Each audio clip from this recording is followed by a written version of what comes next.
Alec?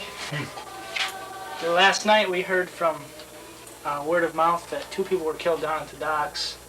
And we heard on the news last night, we got a radio station, that 6 people were killed in Haiti and 30 more were injured.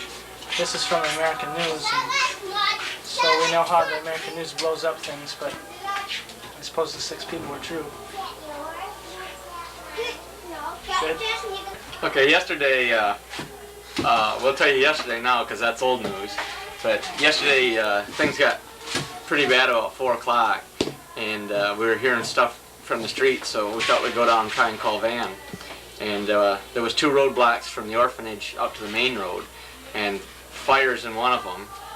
And so we went out to the main road, and there was roadblocks all the way up towards Port-au-Prince as far as you could see. They had rocks and engine blocks and front end loader off on a tractor, and like tops of tops were out there that were junk ones in that. And so we went down towards the ocean past Louie's house, and they had a big fire there. It was like the flames were 20, 30 feet in the air, and there was a government sign there that said you couldn't enter. So we turned around on the bike, come back by Louie's, and then went uptown towards the market. And there was a big roadblock there, and everybody was really kind of yelling and screaming. They had the big wooden pounders that they pound rice with. They're like a baseball bat. And they were encouraging us not to go through, so we stopped, and I happened to recognize a Haitian that I knew from Gunaive. And I called him, I said, "Hey friend," so he came over, and he said, "Oh, no problem, friends of ours." So they were going to let us through, but we could see on up towards the fort that there was just riots all the way through the street. And we said, "Well, we don't care if we go through, but what we really care about is coming back home." And he said it'd be no problem, so Jeff and I went on down, and the market was completely empty. And there was another roadblock the other side of the market, so we drove through the middle of the market and got to the teleco office, and there was 2 soldiers on the outside with their guns, and they were taking their spare clips and loading their bullets in them. So we got there and got on the phone, and we were able to call Van, and the call went right through. We really were praying about it, and we had a friend at the telephone office that really felt helped us get our call through. But when I started to talk to Van, a truck pulled up with like 18, 20 soldiers with guns in the back. And the phone kind of went dead after a while, but at least we got to tell Van that we were safe and everything was okay. And he wasn't aware of anything that was going on, so I asked him to pray and to try and get in contact with a senator or something. So we came on home and were stopped a couple more times, but they let us through. So then we were just catching news and that, like last night on the airport, something that does disgust me. They said that an airport in Haiti is closed tonight.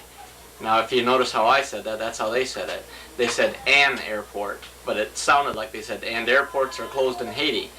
And that really puts a lot of hype and sensationalism into the people at home because they think we're blocked here and we can't get out if we wanted to. And it's really false reporting of the news. And it really upsets me because it's not the truth.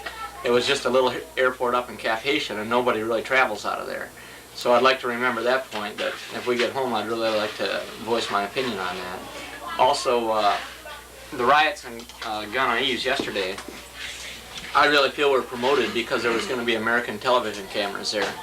And I think that's something that the news needs to look at, as we heard it on the street firsthand that they were going to riot because the cameras were coming. Today we're filming within the confines of our home, and we're not going down trying to escalate the problem by filming on the streets.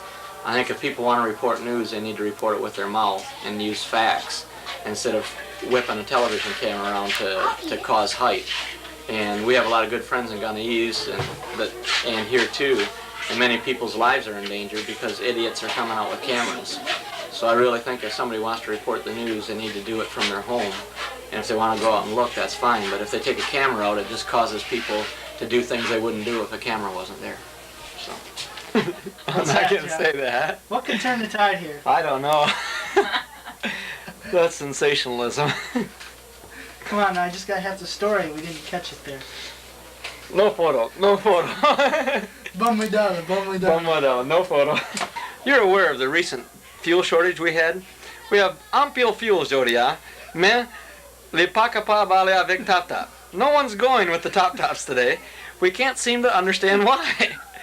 Tires are a high market price today because they're using them for fires. Me? Oh no. Are you concerned? Not a dog. Don't I look at ease? Okay. The steel belted radial or the bias ply? I think the bias supply band is better myself. Yeah. But the steel belted radial does leave an obstacle after it's burned. Yeah, it's true. So this could cause tire puncture.